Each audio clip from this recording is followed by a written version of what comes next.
आज के ही दिन 20 साल पहले मुझे जनता की सेवा का एक नया दायित्व मिला था। श्री मोदी जी ने संकल्प, समर्पण और सेवा के मार्ग को अपने जीवन का मूल मंत्र मानते हुए गरीबों के उत्थान और राष्ट्र की समृद्धि के अपना सर्वस्व अर्पित कर दिया।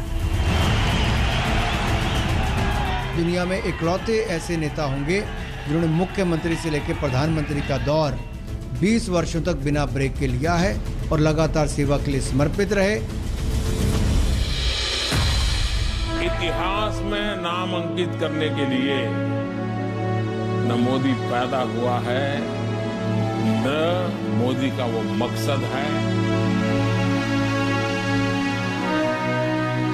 मैं नरेंद्र दामोदर दास मोदी बड़ी से बड़ी चुनौतियों के बावजूद निरंतर प्रयास करते हैं और अपने लक्ष्य को प्राप्त करके ही दम लेते हैं।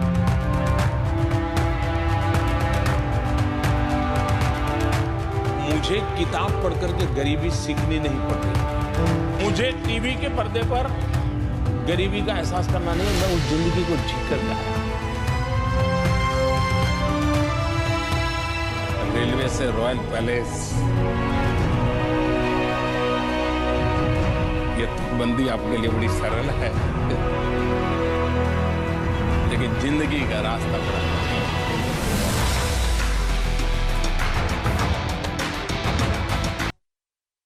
नमस्कार, मैं हूं श्वेता सिंह। संवैधानिक पद के मुखिया के तौर पर प्रधानमंत्री मोदी को 20 साल हो गए। 7 अक्टूबर 2001 को उन्होंने पहली बार गुजरात के मुख्यमंत्री के तौर पर शपथ ली थी। 12 साल 227 दिन मुख्यमंत्री रहने के बाद वो पिछले 7 साल से भारत के प्रधानमंत्री हैं। नेतृत्व के 20 साल प्रधानमंत्री मोदी और भारतीय राजनीति के लिहाज से बेहद महत्वपूर्ण हैं।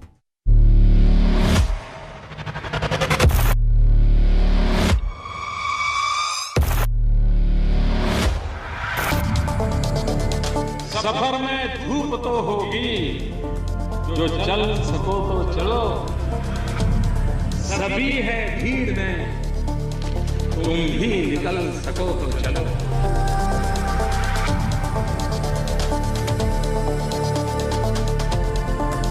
कभी भीड़ में तो कभी बिल्कुल अकेले, कभी सफर में तो कभी मंजिलों से आगे। प्रधानमंत्री मोदी चलते जा रहे हैं, मील के पत्थर पीछे छूटते जा रहे हैं, नए नए रास्ते बनते जा रहे हैं और वो चल रहे हैं निरंतर, निर्बाध, निष्कंटक। लोगों के बीच रहकर लोगों की सेवा करने की मेरी यात्रा तो कई दशक पहले से चल रही थी, लेकिन आज से 20 वर्ष पूर्व गुजरात के मुख्यमंत्री के रूप में मुझे नई जिम्मेदारी मिली थी।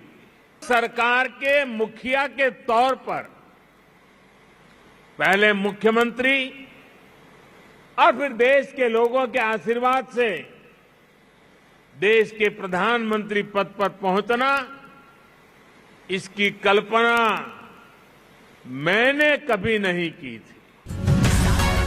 अक्टूबर 2021 तक आने और अक्टूबर 2001 से शुरू करने के 20 साल के बीच बहुत कुछ है। उन्होंने कहा, नरेंद्र भाई ने कृपा की,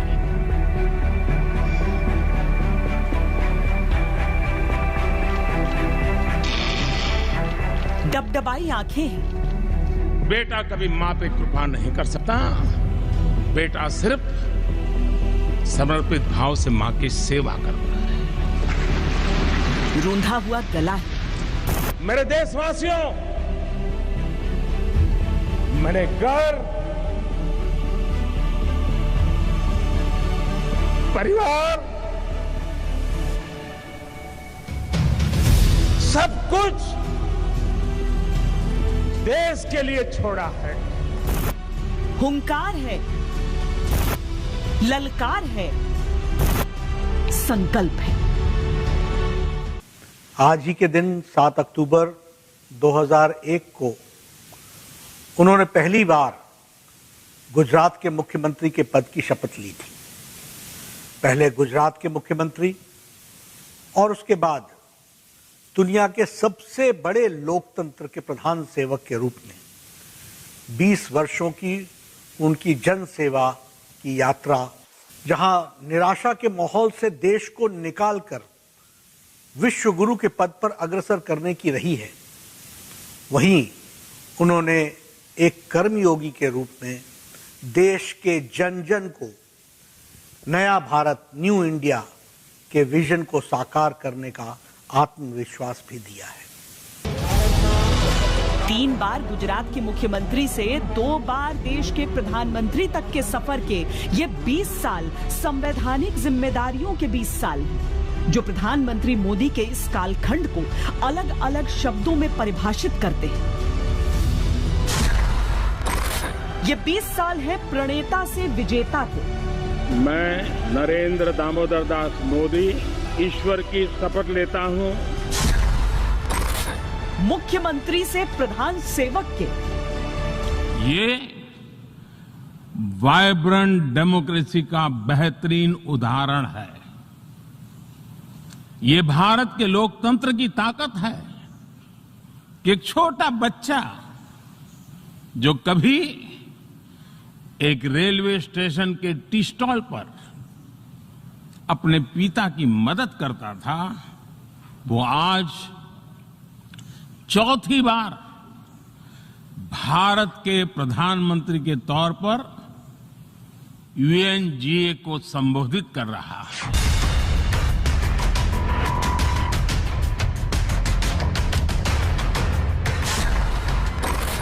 अग्निपथ से राजपथ के सबसे लंबे समय तक गुजरात का मुख्यमंत्री और फिर पिछले 7 साल से भारत के प्रधानमंत्री के तौर पर मुझे हेड ऑफ गवर्नमेंट की भूमिका में देशवासियों की सेवा करते हुए 20 साल हो रहे हैं कि जिन्होंने अपने राजनीतिक जीवन में दुनिया के सबसे बड़े लोकतंत्र में प्रधानमंत्री के बजाय एक प्रधान सेवक की भावना से और एक मुख्यमंत्री नहीं मुख्य सेवक की भावना से काम करने का काम किया। पहले दिन से ही सबका साथ, सबका विकास, सबका विश्वास के मूल मंत्र के साथ समाज की सेवा भी की और अंतिम व्यक्ति तक विकास को पहुंचाने का काम किया। इसीलिए शायद उन्होंने जब पार्लियामेंट में भी पहले दिन आए थे तब भी कहा था कि मेरी सरकार गरीबों की होगी, वंचित की होगी, पिछड़े की होगी, गरीब के लिए होगी। तो इन 7 वर्षों में प्रधानमंत्री रहते हुए, 13 वर्ष मुख्यमंत्री रहते हुए सुशासन, सेवा और समर्पण की भावना के साथ जो ऐतिहासिक 20 वर्ष मोदी जी ने पूरे किए हैं, इसके लिए उनको बहुत बधाई, शुभकामनाएं भी देता हूं। गुजरात मॉडल से मोदी मैजिक तक, मोदी मैजिक से जननायक मोदी तक कितने ही रूप बदल गए, लेकिन न चुनौतियां कम हुई, न उनसे टकराने का हौसला कमजोर पड़ा। अनवरत प्रधानमंत्री मोदी चल रहे हैं भविष्य के सपनों के साथ। 20 वर्ष की ये अखंड यात्रा आज अपने 21वें वर्ष में प्रवेश कर रही है। ये तय करने, उसके लिए जुट जाने का यही समय है, सही समय है। प्रधानमंत्री मोदी के ऑफिस के 20 साल को अगर ध्यान से देखा जाए तो उन्हें 2 बराबर हिस्सों में बांटा जा सकता है। उन्होंने बतौर सीएम और पीएम रहते जनमत की जरूरतों और आकांक्षाओं को पूरा करने का काम किया। वो सीएम रहते ज्योतिग्राम योजना से बिजली की जरूरत को पूरा करते हैं तो वाइब्रेंट गुजरात से गुजरात की छवि दुनिया में प्रचारित करते हैं। वो पीएम रहते टैक्स प्रणाली में सुधार के लिए जीएसटी लाते हैं तो धारा 370 और 3 तलाक के उन्मूलन का काम भी करते हैं। ट्रिक हूँ, डिसिप्लिन हूँ, लेकिन मैं किसी को नीचा दिखा करके, अपमानित करके काम नहीं करता। मैं उसको प्रेरित करता हूँ। कभी कोई चीज़ है तो मैं खुद हेल्पिंग हैंड के रूप में खड़ा हो जाता हूँ। मान लीजिए कोई ड्राफ्ट लेकर के आया तो एक तो तरीका होता है, भाई क्या ले आए हो, दूसरा होता है वाह ऐसा करें ना, ये अपन करे तो कैसा रहेगा, आपको क्या लगता है ये करे तो कैसा होगा। तो क्या होता है, मेरी 10 मिनट पहले इन्वेस्ट हो जाती है, लेकिन वो मुझे समझ पाता है। तो अगली बार जब वो आता है तो मुझे मेरा समय ही नहीं जाता, वो मेरी कल्पना के अनुसार चीज लेकर के आ जाता है। तो एक प्रकार से मैं कोई लेके आता है तो उसमें से सीखता भी हूँ और सिखाता भी हूँ, और मैं अपनी टीम बनाता चल जाता हूँ। 20 साल सत्ता के केंद्र में 20 साल आसान नहीं होता, क्योंकि सार्वजनिक जीवन में जनता को पल पल का हिसाब देना होता है। मुख्यमंत्री या प्रधानमंत्री होने पर तो ये परीक्षा और कठिन हो जाती है। प्रधानमंत्री मोदी के फैसले समय समय पर जनता के सामने उसी हिसाब किताब के तौर पर आते हैं और जनता उन्हीं के आधार पर उन्हें अपना मत देती है। 20 सालों के सफर पर एक नजर डालते हैं। सवाल सिर्फ भारत का नहीं है, यही एक देश है जो चारों तरफ आतंकवाद को एक्सपोर्ट करने में लगा हुआ। मैंने गरीबों के भीतर के स्वाभिमान को जी भर के जिया है, और स्वाभिमान है जो गरीबी से जूझने की ताकत भी देता है, गरीबी के हालत में भी जीने की ताकत भी देता है।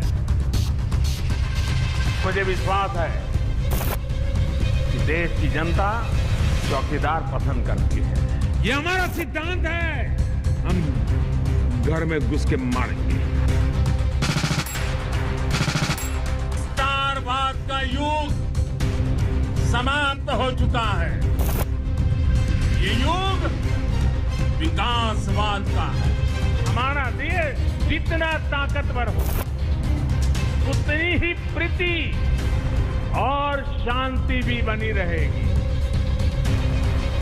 वै बिनु होई न प्रीति। कितना कुछ है इन 20 सालों में। सोचा जाए और सुनाया जाए तो हर साल का एक खंड काव्य अलग से बन जाएगा। 2001 के कच्चे पक्के बाल 2020 तक अनुभव के साथ चांदी जैसे सफेद होते गए, और इसी के साथ न जाने कितने पड़ाव पार होते चले गए। मुश्किल है ये तय करना कि क्या सुनाया जाए, क्या छोड़ा जाए।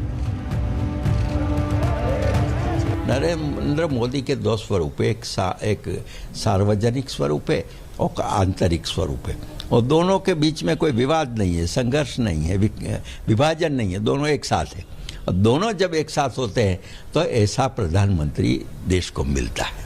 एक चीज मैंने हमेशा देखा है कि what is there in his mind nobody can read, कि अच्छा शासक वही है जो देश के हित में काम करता है।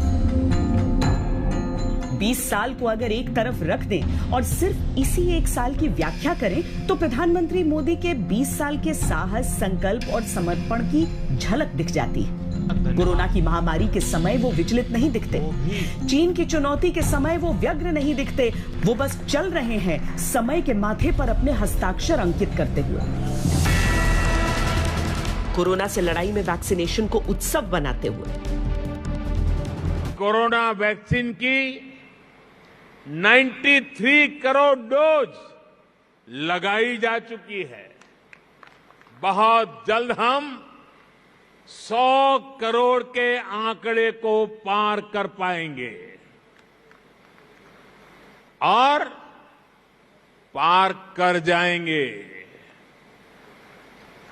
भारत ने कोविन प्लेटफॉर्म का निर्माण करके पूरी दुनिया को राह दिखाई है कि इतने बड़े पैमाने पर वैक्सीनेशन किया कैसे जाता है। पहाड़ हो या रेगिस्तान, जंगल हो या समंदर, 10 लोग हो या 10 लाख, हर क्षेत्र तक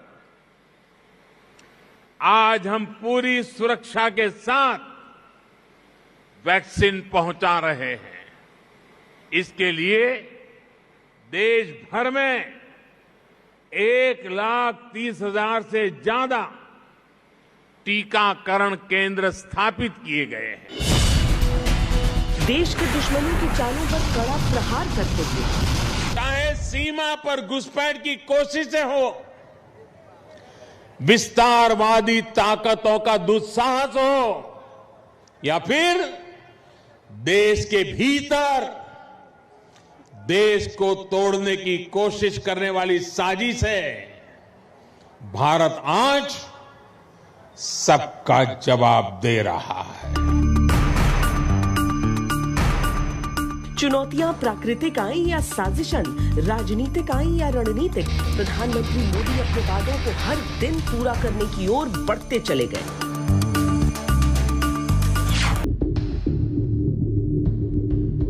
चेहरे पर इतनी शांति, कौन मानेगा कि ये वो समय है जब चीन जैसा देश दुश्मनी की सारी बंदूकें भारत की तरफ ताने खड़ा है। कौन मानेगा ये वही समय है जब पाकिस्तान दुष्टता के सारे हथकंडे आजमाने को व्याकुल है। प्रधानमंत्री मोदी के दिल में कोई हड़बड़ाहट नहीं, पेशानी पर कोई बल नहीं, संकल्प था अटल टनल का, सो अटल टनल देश को सौंप दी। आज का दिन बहुत ऐतिहासिक है। आज सिर्फ अटल जी का ही सपना नहीं पूरा हुआ है, आज हिमाचल प्रदेश के करोड़ों लोगों का भी दशकों पुराना इंतजार खत्म हुआ है। मेरा बहुत बड़ा सौभाग्य है कि आज मुझे अटल टनल के लोकार्पण का अवसर मिला है। ये सिर्फ टनल नहीं, अटल जी का अधूरा वादा था जो साल 2000 में उन्होंने अपने एक दोस्त से किया था।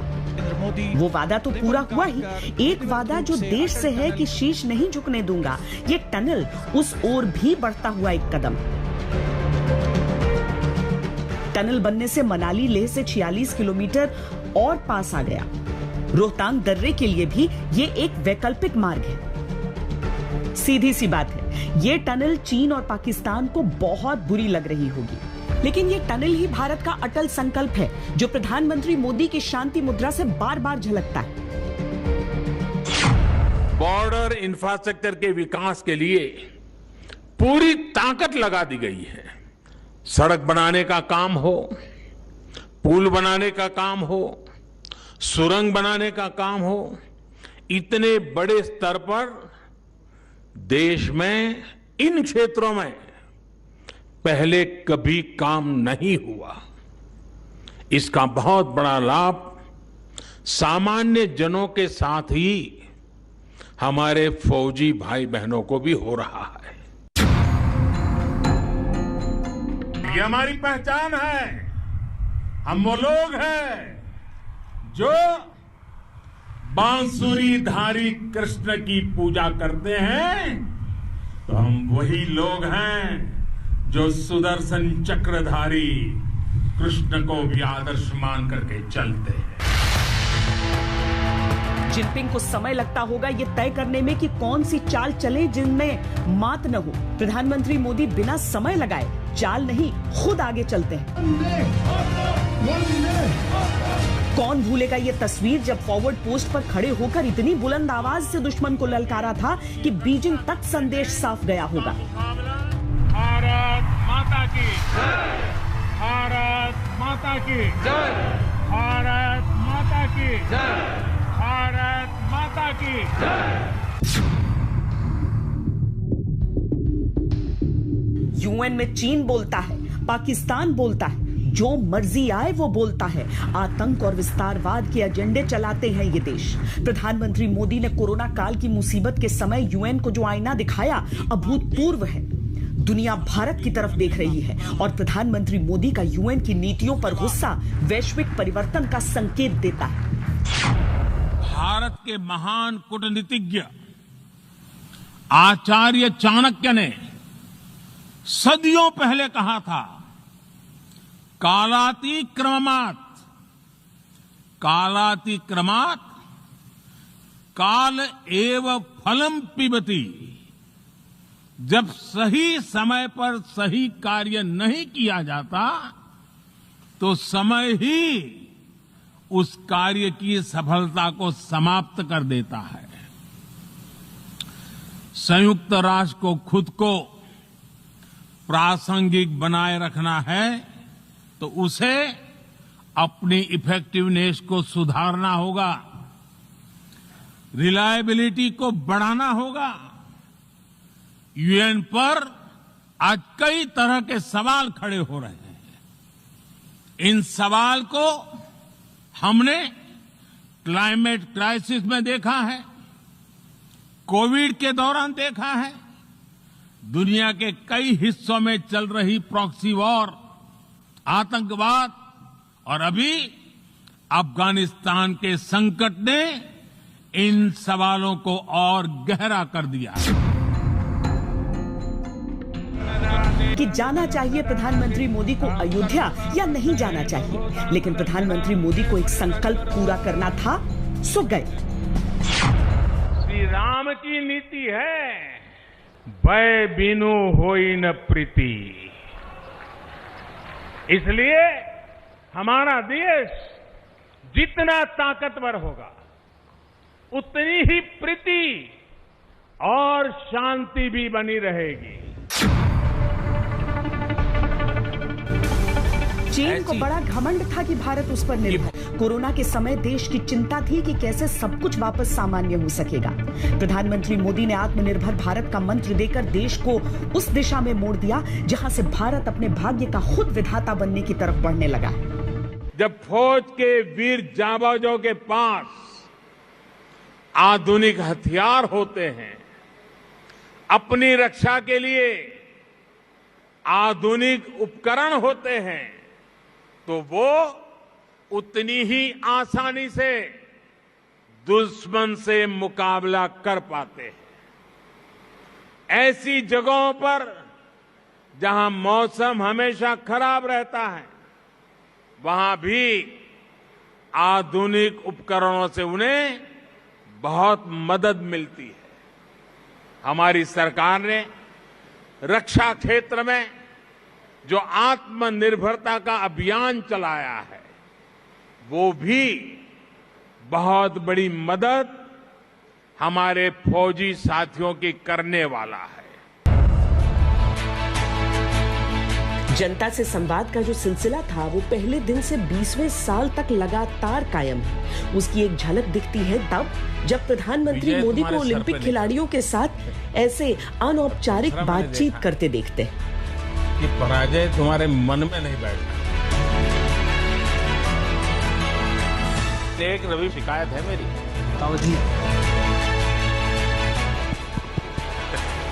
Thank you sir.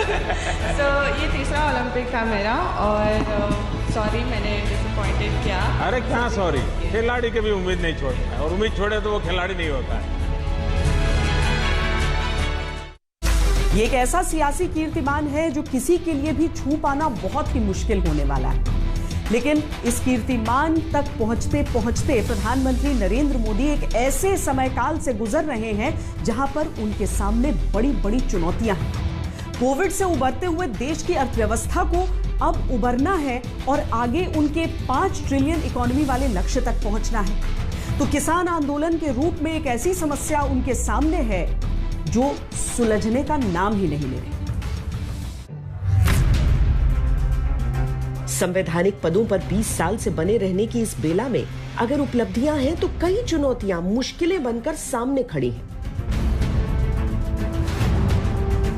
वे सरकारी तालिबानी हैं, उन तालिबानों का मुकाबला होगा। हमको खालिस्तानी कहते हैं ना, हम सरकारी तालिबानी कहते हैं। सरकारी तालिबानी देश में घुस चुके हैं, इनको भगाना पड़ेगा।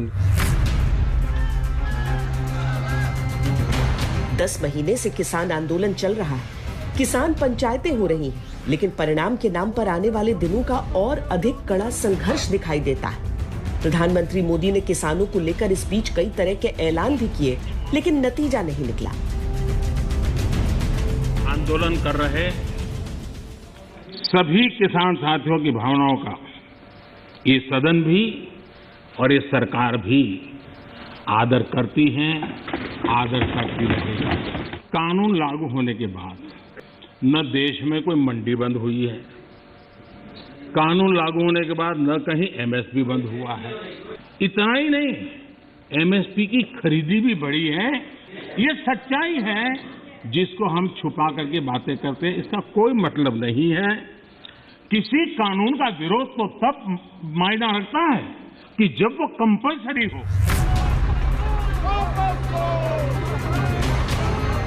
विपक्ष किसान आंदोलन के साथ लामबंद होकर राजनीतिक चुनौतियों की ताल ठोक रहा है। किसान आंदोलन के नेता चुनावों में पार्टी के खिलाफ प्रचार का बिगुल फूंक रहे हैं। प्रधानमंत्री मोदी के राजनीतिक कौशल के लिए ये परीक्षा की घड़ी है। आंदोलन जब तक चलेगा जब तक कानून वापसी नहीं होगी। बम बंदूक के जोर पर अफगानिस्तान में सत्ता का परिवर्तन हुआ है। आईसिस, अलकायदा, हक्कानी और तालिबान जैसे आतंकी संगठन वहां पहले से थे। अब पाकिस्तान के आतंकी संगठनों के लिए अफगानिस्तान की जमीन आतंक के मजबूत गढ़ जैसी हो गई। तालिबान के साथ पाकिस्तान की नई भूमिका भारत में आतंकी दौर के दरवाजे फिर से खोल सकती है। इसी कड़ी में जम्मू कश्मीर में आतंकियों के घुसपैठ की घटनाएं अचानक सामने आने लगी।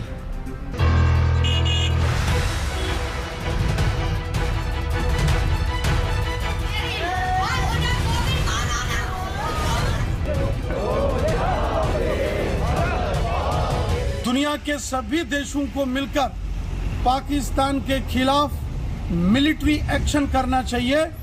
पाकिस्तान मानवता का कातिल है। पाकिस्तान ने बार बार कश्मीर घाटी के अंदर मानवाधिकारों का हनन किया है। प्रधानमंत्री मोदी ने तालिबान पाकिस्तान आतंकी गठजोड़ को लेकर यूएन में अपनी चिंता व्यक्त की। पाकिस्तान सहित चीन जैसे आतंक समर्थित देशों को आईना भी दिखाया। एग्रेसिव थिंकिंग के साथ जो देश आतंकवाद का पॉलिटिकल टूल के रूप में इस्तेमाल कर रहे हैं, उन्हें ये समझना होगा कि आतंकवाद उनके लिए भी उतना ही बड़ा खतरा है। आतंकवाद की चिंता सिर्फ घोषित और प्रत्यक्ष आतंकवाद तक सीमित नहीं है। चीन का रवैया जल, जमीन सब जगह पर अतिक्रमण का बना हुआ है। वो ऐसी कोशिशें करके भारत को उकसा रहा है। यानी एक तरफ चीन का लालच, दूसरी तरफ पाकिस्तान की बुरी नीयत और तीसरा अफगानिस्तान में तालिबान शासन। प्रधानमंत्री मोदी के सामने ये मुद्दे रोज की चुनौती बनकर सामने आ रहे हैं। पार बैठे लोगों को यहाँ जो आतंकवाद बढ़ाना चाहते हैं, उनको जब ये सूचना मिलती है कि टूरिस्ट इन्फ्लक्स बढ़ रहा है, उनको जब ये सूचना मिलती है कि नहीं इंडस्ट्रियल इन्वेस्टमेंट यहाँ आने वाला है, तो निश्चित रूप से उसमें व्यवधान पैदा करने की एक सोची समझी साजिश है और इस साजिश को नस्तनाबूद करना होगा। इस पूरे इकोसिस्टम को ही समाप्त करने का हर पुरजोर प्रयास किया जाएगा।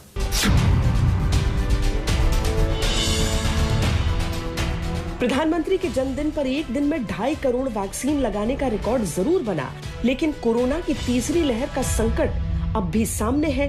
कई प्रतिष्ठान कोरोना के संकट के चलते खुल नहीं पाए हैं। स्कूलों में भी अभी पसुपेश बना हुआ है।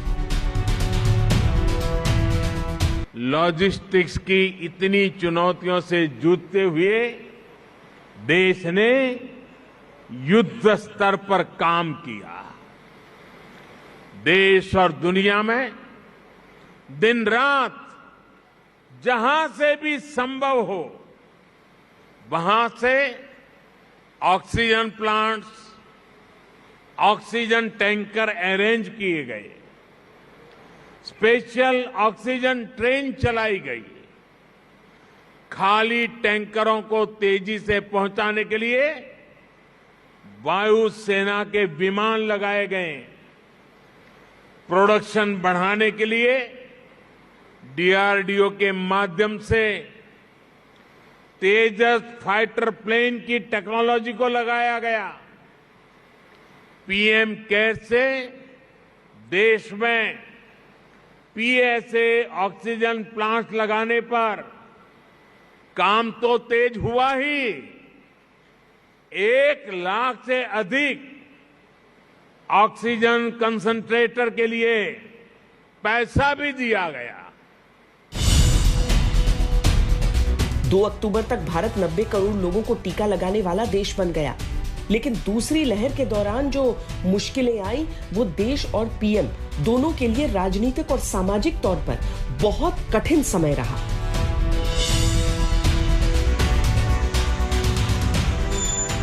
पेट्रोल डीजल के दाम आसमान को छू रहे, एलपीजी के भी दाम बढ़े और चढ़े हुए हैं। आम जनता के लिए ये कठिनाइयां हैं तो पीएम मोदी के सामने विपक्षी चुनौतियों का सशक्त मुद्दा।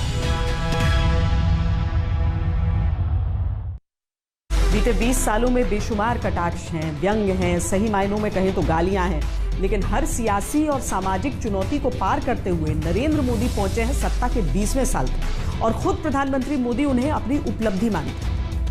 आज पूरी दुनिया में एक ही देश है जिसके अंदर आके, जिसके अंदर कोई और देश की सेना आई, 1200 स्क्वायर किलोमीटर ले गई और कायर प्रधानमंत्री कहता है कि इस देश में, इस देश की जमीन किसी ने नहीं ली।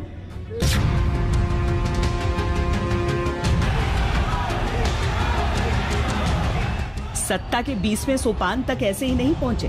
बहुत सारा सब्र काम आया, संयम काम आया और सबसे ज्यादा आगे बढ़ते रहने का संकल्प काम आया। जो मिला उसे स्वीकार किया, जिसे स्वीकार किया वो मुकद्दर बन गया। तो मैं पिछले 2 दशक से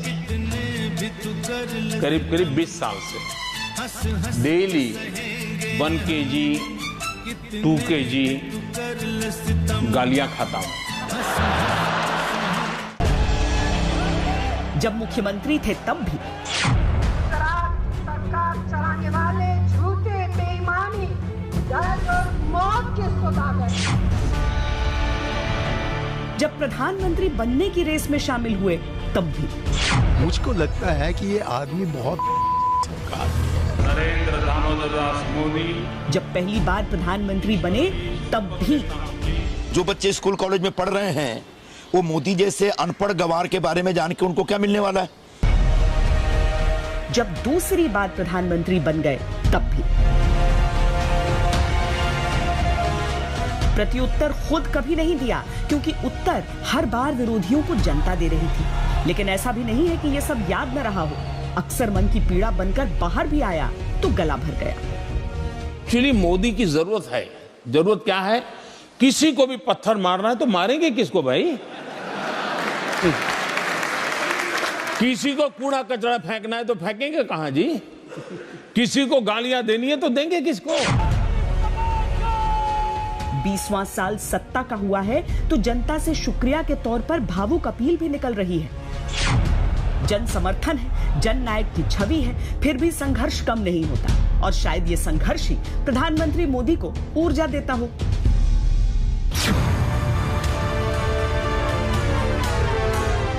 जब मुख्यमंत्री थे तो कभी विकास मॉडल को लेकर तो कभी गुजरात दंगों को लेकर विपक्ष के निशाने पर हमेशा बने रहे। गुजरात का जब ये मुख्यमंत्री था, प्रधानमंत्री, तो क्राइम रेट क्या था वहाँ? जब गुजरात का मुख्यमंत्री था नरेंद्र मोदी जी, तो क्या रेट था? अमेरिका ने बोला कि तुम्हारा क्या रेट है, नागरिक उधर नहीं जाएगा। जब प्रधानमंत्री हैं तब भी किसी न किसी मुद्दे पर निशाने पर बने रहते हैं। सत्ता का 20वां साल जरूर है, लेकिन विपक्षी सियासत की आक्रामकता कम नहीं हुई। प्रधानमंत्री की दावेदारी पर जो साथी छोड़कर गए वो वापस भी आए, लेकिन ऐसा भी हुआ है कि जो साथी अटल जी के समय से एनडीए का हिस्सा थे वो मोदी काल में साथ भी छोड़ गए। विधानसभा में पहली बार गए तो मुख्यमंत्री बनकर, संसद की सीढ़ियां चढ़े तो सीधे प्रधानमंत्री बन गए। न पहले विधायक का अनुभव था, न अब सांसद का, लेकिन शायद जनता की नब्ज को समझने का अनुभव जो जीवन संघर्षों से मिला वो अब तक काम आ रहा है। प्रधानमंत्री मोदी के 20वें साल के सफर के साथ ही वो फैसले और निश्चय भी जुड़े हैं जिन्होंने दुनिया को हिला कर रख दिया। ऐसे ऐसे कीर्तिमान भारत के हिस्से में आए जिन्हें याद करना गौरवशाली लगता है।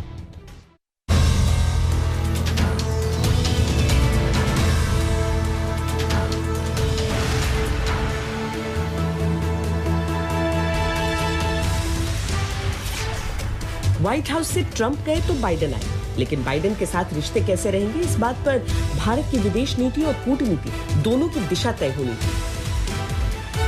चीन पाकिस्तान के साथ अफगानिस्तान में आतंकवाद का नया मोर्चा खुल गया, सो अलग।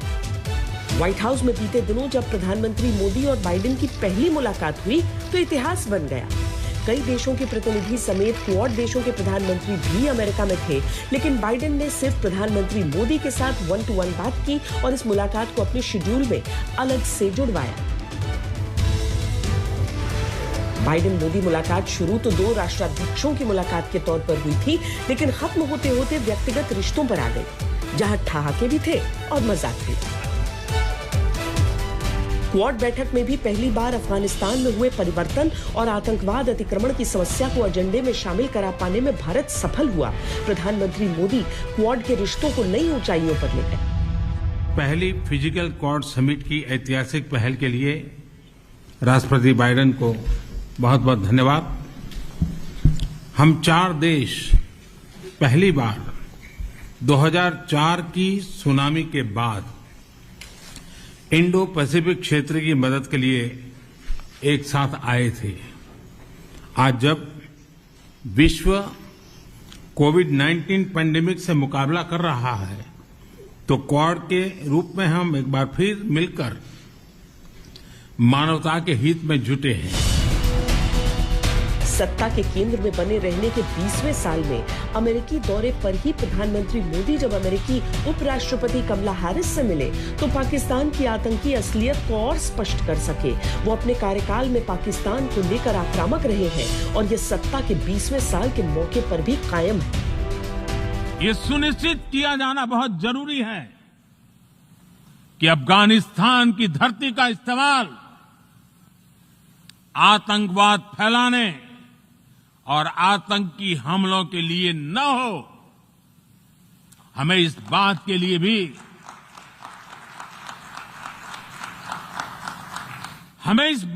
भी सतर्क रहना होगा कि वहां की नाजुक स्थितियों का कोई देश अपने स्वार्थ के लिए एक टूल की तरह इस्तेमाल करने की कोशिश न करें। बीते कुछ सालों में दुनिया के अलग अलग देशों से उन्हें मिले सम्मान भी उल्लेखनीय हैं। बहरीन, मालदीव, संयुक्त अरब अमीरात, फिलिस्तीन, सऊदी अरब, अफगानिस्तान समेत रूस उन्हें सर्वोच्च सम्मानों से नवाज चुका है। इसके अलावा उन्हें संयुक्त राष्ट्र की तरफ से चैंपियन ऑफ द अर्थ और दक्षिण कोरिया सोल शांति पुरस्कार भी दिया जा चुका है।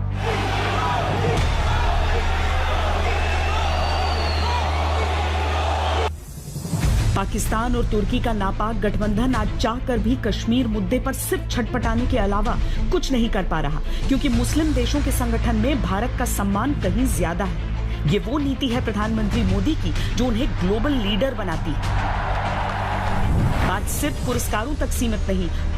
कोरोना काल में चीन की हेकड़ी से परेशान तो अमेरिका समेत दुनिया के कई देश हैं, लेकिन भारत ने अपनी इच्छा शक्ति से जब चीनी ऐप प्रतिबंधित करने शुरू किए तो इसे अमेरिका ने भी फॉलो किया। यहां तक कि जिस टिकटॉक बैन को लेकर चीन भारत से सबसे ज्यादा खफा हुआ, वो पाकिस्तान तक ने बैन कर दिया। आज भारत जो बोलता है उसे दुनिया सुनती है। प्रधानमंत्री मोदी ने 5.5 साल के कार्यकाल के दौरान ही 60 से ज्यादा देशों की यात्रा करके ये रुतबा कमाया है। वो दुनिया के सबसे बड़े नेताओं में शुमार होते हैं। आज पूरी दुनिया में लोकतांत्रिक ढंग से चुने गए नेता के तौर पर सबसे ज्यादा वोट यानी जन समर्थन की ताकत पीएम मोदी के पास ही है।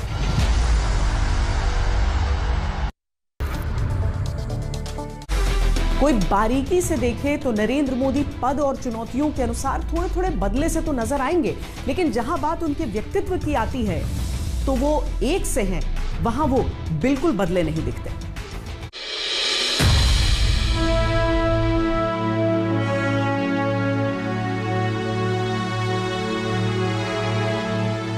बीते 20 साल में कम से कम गुजरे 2 साल ऐसे बीते जब प्रधानमंत्री मोदी का लुक बदला तो बदलता ही चला गया।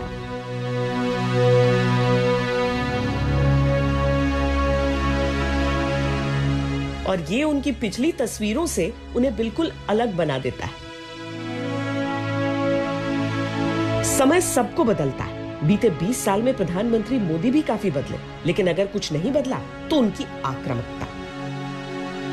ये वही तेवर है जो मुख्यमंत्री बनने से पहले भी दिखता था। लाल चौक में पोस्टर्स लगाए, दीवारों पे लिखा है, जिसने अपनी मां का दूध पिया हो वो श्रीनगर के लाल चौक में आए, आकर के भारत का तिरंगा झंडा फहराएं, और अगर वो जिंदा वापस जाएगा तो आतंकवादी उसे इनाम देंगे। आतंकवादी काम खोल करके सुन ले। 26 जनवरी को परसों, अब चंद घंटे बाकी हैं, लाल चौक में फैसला हो जाएगा किसने अपनी मां का दूध पिया। भारत के नक्शे पर खींची पीओके की लकीर को नाखून से खुरचने की टीस के साथ दिया, नई योजनाओं को देश के सामने लाकर किया। 3 साल पहले पंडित दीनदयाल उपाध्याय जी की जन्म जयंती के अवसर पर पंडित जी को समर्पित आयुष्मान भारत योजना पूरे देश में लागू हुई थी। मुझे खुशी है कि आज से आयुष्मान भारत डिजिटल मिशन भी पूरे देश में शुरू किया जा रहा है। सफलताओं, संकल्पों, चुनौतियों और कठिनाइयों के बीच जीवन 71वें पायदान पर ले आया और सत्ता के सोपान ने 20वां पड़ाव पार करा दिया। प्रधानमंत्री मोदी बिना थके, बिना रुके चल रहे हैं। सामने अभी रास्ते हैं, मंजिलें तो खुद उन्हें तय करनी है। प्रधानमंत्री नरेंद्र मोदी का दूसरा कार्यकाल जब खत्म होगा तब वो शायद ऐसे ऐतिहासिक शिखर पर होंगे जहां तक पहुंचना किसी के लिए भी बस एक ख्वाब ही हो। आज के लिए इतना ही। देश और दुनिया की बाकी खबरों के लिए आप देखते रहिए आज तक। आज तक बेमिसाल 20 साल।